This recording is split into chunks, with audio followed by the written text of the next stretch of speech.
Alright, and we're recording. Hey gang, Andy here. I'm making this video to show you how to make a channel banner for the new YouTube channel design.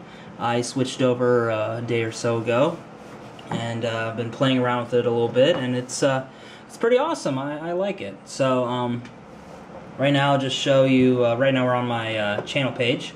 So it has a picture of me right there. As a picture of the sea that I took while I was on deployment. It has my name right here with the Navy digital cami design, so it looks pretty cool, I think. And it's got like links to my blog, Facebook, Twitter, Google+, and you know, I got recent video uploads, popular ones, and playlists. So it's pretty basic at the moment. I might be tweaking it later, but that's what it is right now. But for the purposes of this video, I'll just show you how to make the channel banner right here. So, what you do, if you want to switch over to the new YouTube channel design, you go to my page, my main page here. Go up to the top to this blue bar. It says this channel is using the new YouTube 1 channel.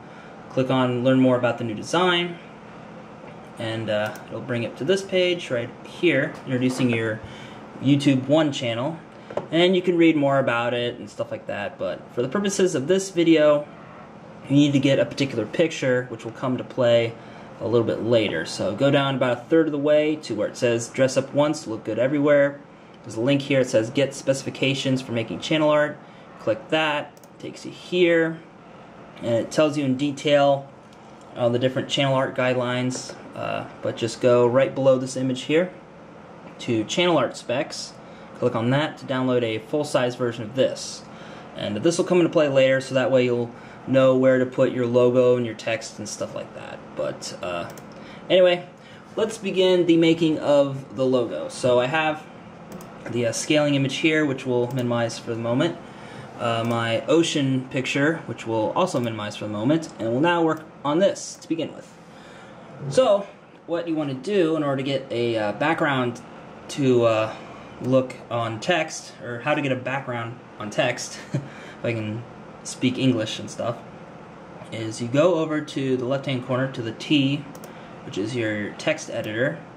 Draw a nice big rectangle there, and I'm just going to type out my name, and I have it at a nice big impact font in bright blue so you guys can see it.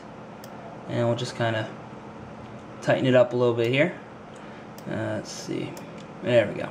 Now generally speaking, the bolder the font, the bigger the font, the bolder the font, the more background that will be put into each character. So if that's the design you're looking for, it's generally the best way to go about it. But of course, everybody has different designs and stuff like that. So for the purposes of my channel banner, I'm going to go with a nice thick impact font. And I also want, since the background is a digital cami design, I want the most colors. So I got a nice versatile palette of colors here. So I generally found that if I put the N and the D right here in this little black spot, I generally get the most colors here. So just kind of squeeze that in there, then hit the little checkbox up at the top, and it's good. So click tool, or click the move button here again. Then you go to layer, rasterize, hit type, and that basically turns the text into an actual image, so I can't edit the text anymore. Then go over here to where the layers are. So you got my TheAndySan text, and you got the background layer. So what you want to do is you click a little eyeball here, which turns off the background layer, so you have just the text.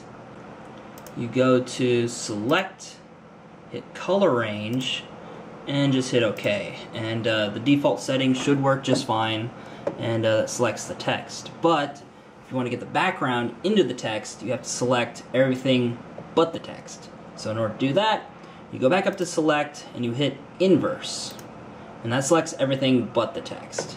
Then you turn off the text here, turn the background back on, and if you look really closely, you can see the little wiggly lines, which will be what the text looks like, kind of, sorta. And because the background is like an anchor layer, you can't really edit it too much. You just right click it, go to layer from background, and hit OK. Default settings should work just fine. Then you just make sure the background layer is selected here and hit delete. Then you go back up to select, select, hit deselect, and there you go. You got nice little text background, and you can move it around and such. So that's the first part of it here. So now we'll bring up my background image of the ocean. So we'll go here, select all, hit Control C, which will copy it. Go over here, Control V, which will paste it, and you can move this around thusly. But if you look closely, you'll notice that the background isn't exactly centered right here. What you want to do is, one second. Okay, so you go up to make sure the background layer is selected. Go up to select all, or just hit Control A. Then go to where is it? Free transform, which is an edit. Free transform, or just hit Control T. Then that brings this up. And what you do here is you go to the outside, where you see the little curved arrows here, and you just turn it to where it's kind of evened up a little bit.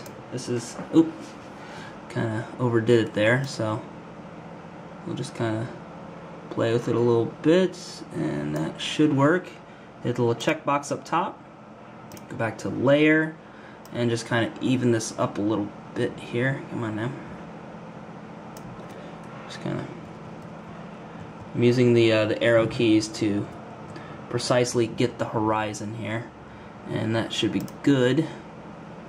So just deselected it there so you can see for sure, and it looks like everything matches up. So it looks like the text is actually on the waterfront. Now if you notice, the text doesn't exactly stick out very much. There's a lot of, especially in the white areas, it doesn't really stick out all that much. So what you want to do is you want to like highlight it so that way it sticks out and you can actually read what the hell's going on here. So you go up to your layer, your text layer, you right click it, go to blending options, it brings this up.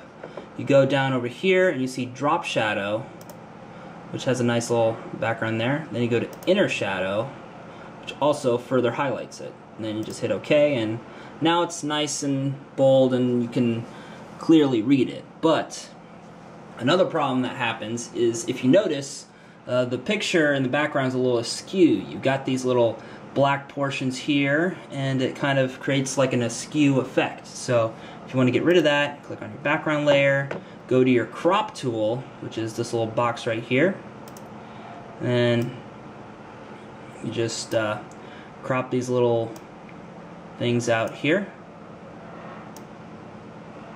And let's see, gotta be kind of careful there. Okay, and you hit the little checkbox. Now those little black askew areas are gone. But another problem happens. Now your picture is smaller. So what's a guy to do, right? So you go up to image, go to image size, and then the if you remember from the one video, or not the video, but the image is they recommend using a single 2120 by 1192 pixel image. So you just bring it up to those specs. So bring it to 2120, was it? Yeah, 2120. Then 1192, and hit OK. And there you go. It's all bumped back up again. So you take that and you go to your channel art spec, and guess what you do here is A, Control C, B, and that puts the background layer on. Then you select your layer, A, Control C, then Control V, which puts this on too. Now I know it's a little screwy, but we'll fix it later. So I'll just minimize that for now, and open this up here. And what you want to do is take your background layer, which is the little ocean here, so I move it to about there-ish, which I think that's pretty well selected. Okay. Then you can turn off your background layer, go to your text layer, which is about here, and make sure this is in the red box. And as you can see, the text is too big, so it won't fit. It'll kind of stick out a little bit. So you want to go up to Edit, Free Transform, or just hit Control-T, which will allow you to properly size it. And you can just kind of squeeze it in there, make sure it's in the red here. Make sure it's not sticking out. Okay, it looks pretty good. Hit your little checkbox up the top. Then it is within the red box. You turn your background layer back on, and as you can see, it's no longer aligned with the horizon. So you have to go and what I recommend doing for this kind of editing is right-clicking your background layer, go back to blending options, and you see opacity, and you just kind of do it to about there-ish, just so you can see the lines and stuff here, but still see your background image. So I got it at 46%, hit OK, then you go back to your text, Control-T to transform it, make it a little bit smaller so you can still squeeze it in there while still maintaining proper size and stuff like that. So just kind of play around with it a little bit. Here, we'll just, come on now. It's being stubborn right now, so you really gotta kind of play with it a little bit. And it's kind of it's a real trial and error sort of deal. You just kind of align it with the horizon here. I think that's about it. And you make it a little bigger, okay. And that should be good. Oh, no. Control-T again. Bring it down. One more time. Down. One more smidge. And just kind of, like I said, this is a real trial and error thing here. You just like look, and you can see that it's nice and flush with the horizon now. And it's still within the little red box, which is the goal. So, now that that is good, you turn off your channel layer, so that way you got that. Go back to your background layer, go back to blending options, select full opacity, so 100%, hit OK, and let's see here. That should be good. Oh yeah, you have to right click your text layer and redo the, go back to blending options, do drop shadow and inner shadow. I forgot about that.